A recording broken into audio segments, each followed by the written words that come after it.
Mama cannot be pardoned. Don't have kids when you get grown. The movie Avatar left me very pensive, and I went to go see it with my little brother Wise and my god sister Brittany, and my god sister Brittany loved it. She said she was going to do a video too, and she inspired me to do this video.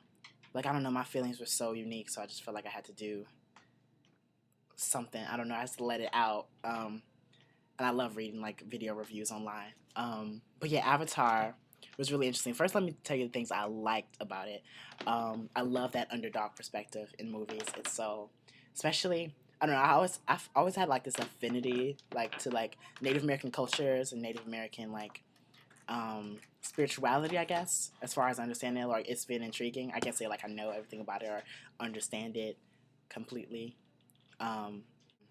And I don't know, it always intrigues me. So because in the movie you have the natives of the planet, kind of portrayed as like this universal native kind of personality, and it kind of culminates this, I guess, African cultural perspective, or what your perception, or your perception of what like African natives would be like, and Native Americans would be like when colonial powers reached them.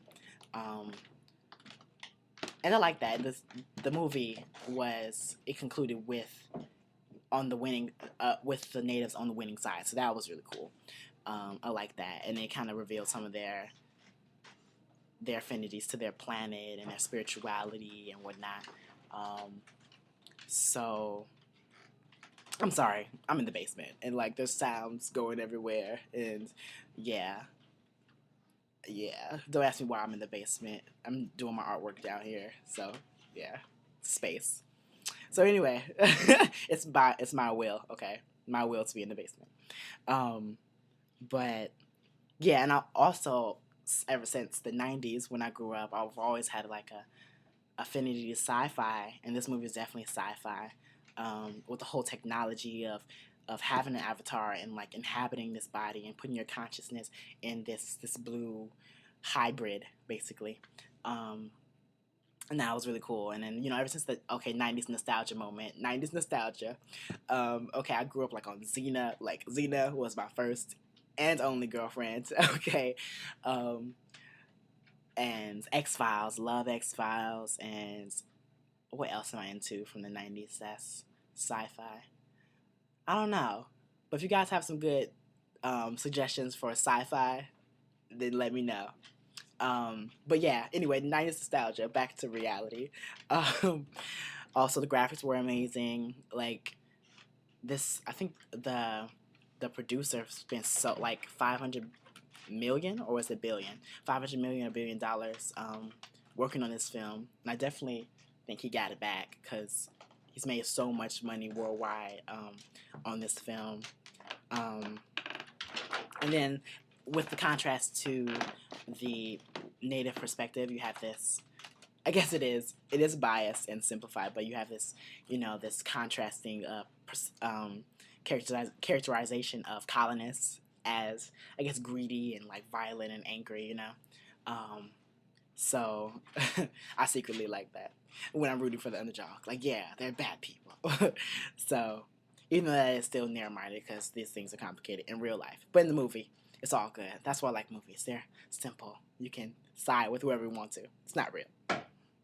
But then I don't know. It's still, with that being said, what I liked, it still leaves me ambivalent. It still leaves me like, do I like that? It leaves me silent. I guess that's my synonym for ambivalent. When I'm silent, I don't know what to feel. Like, is it this way or that way? I like those things. I like that kind of movie, but I'm not sure if it was sincere or not. I'm not sure if it was effective as art, and does it have responsibility to be? And that brings you to the whole discourse of whether it's art or entertainment.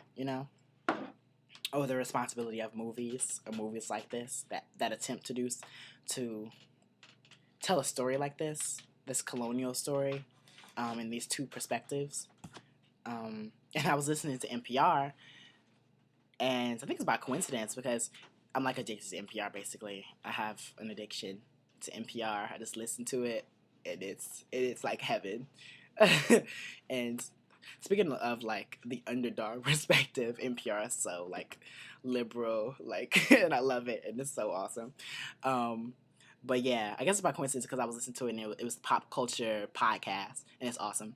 Um, and they were talking about Avatar, and they compared it to this new singer, rapper, whatever, Kesha, and she's at the top of the charts right now. Her song anyway, TikTok, um, and they called it derivative. They called it both Avatar and this song TikTok derivative, meaning that it pulled from other things in our culture. It wasn't original. I guess it's another way of saying it's not original, because it pulled everything in it pulls from something else.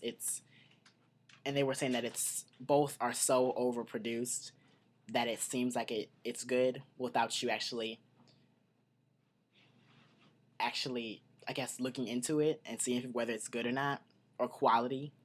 Um, because with Avatar you have the graphics and the whole sci-fi world and the planet, which is now to think about it, it was the whole movie. Like it seems like the whole movie was what do you call it, CGI, I believe, or digital. Like that was the whole movie, and I guess you can't watch it without thinking about that, or I guess you could watch it because it was everything.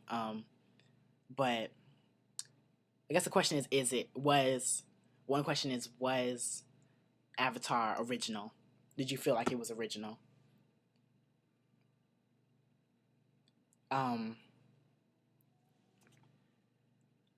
and it tries to be original with that whole technological aspect. And then I saw it in 3D, which was amazing. Like, I'm not saying it wasn't entertaining,